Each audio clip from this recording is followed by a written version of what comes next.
ஒரு கட்டி கீரை எடுத்து க்ளீன் பண்ணி நல்லா கழுவி உள்ளே வச்சுருக்கேன். குக்கருக்குள்ளே வச்சு தான் இப்போ அரைக்கீரை பண்ண போகிறோம்.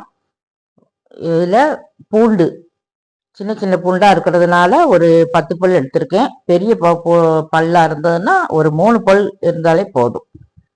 இது போட்டு ஒரு அரை டம்ளர் தண்ணி ஊற்றி குக்கர் போட்டு மூடி 2 விசில் வரவும் ஆஃப் பண்ணிக்கிறணும்.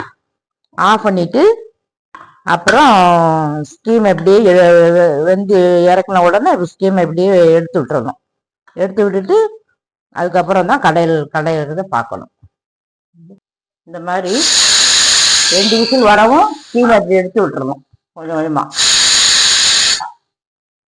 எதுக்கு இப்படி எடுத்து விடுறோம் அப்படின்னா, இப்படி ஸ்டீமை எடுத்து விடலைன்னா கீரை கலர் மாறிடும். அதனாலதான் அந்த ஸ்டீமை எடுத்து விட்டுட்டு நம்ம கீரையை எடுக்கணும். ஏன்னா குக்கர்ல கீரையை வச்சு வேக வைக்கும் போது கலர் மாறி போய் இருக்கும். அதனால ஸ்டீமை எடுத்து விடும்போது நமக்கு கலர் மாறாம பச்சை நிறமா இருக்கும் நம்ம கடையும் போது. அதனாலதான் எடுத்து விட்டது. உடனே ஓபன் பண்ணி பார்க்கலாம். இந்த அளவுக்கு இருக்கும். கலர் மாறாம இருக்குல்ல. கீரைக்கு எந்த மசாலும் சேர்க்கல. அதனால உப்பு கம்மியா போட்டாலே போதும். கொஞ்சமா ஒரு 1/4 டீஸ்பூன் போல, அதுக்கும் கொஞ்சமா தான் போட்டிருக்கேன். பார்த்துக்கிட்டு போட்டுக்கலாம்.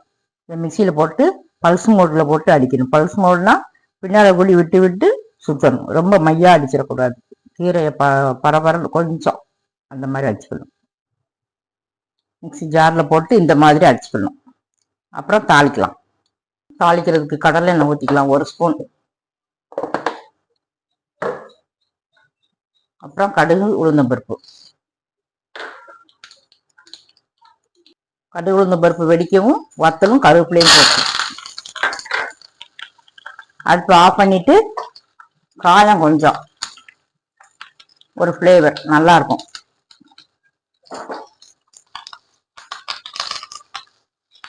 இந்த கீரை உரப்புக்காக நம்ம இந்த வத்தல் தான் சேர்த்துருக்கோம். அதனால கூட 2 வத்தல் போட்டுருக்கேன். 4 வத்தல் கிள்ளி போட்டு தாளிச்சிருக்கேன்.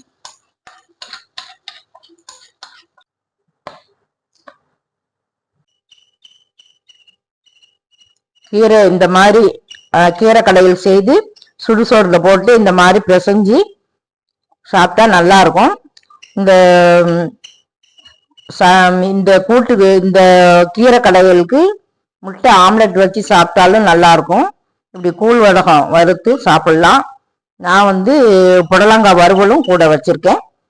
இதுக்கு ஏதாவது வறுவல் செய்து சாப்பிட்டாலும் நல்லா இருக்கும். இப்படி செய்து சாப்பிட்டு பார்த்துட்டு சப்ஸ்கிரைப் பண்ணுங்க, பெல் பட்டன் ஆன் பண்ணுங்க, கமெண்ட்ஸ் கொடுங்க, லைக் பண்ணுங்க.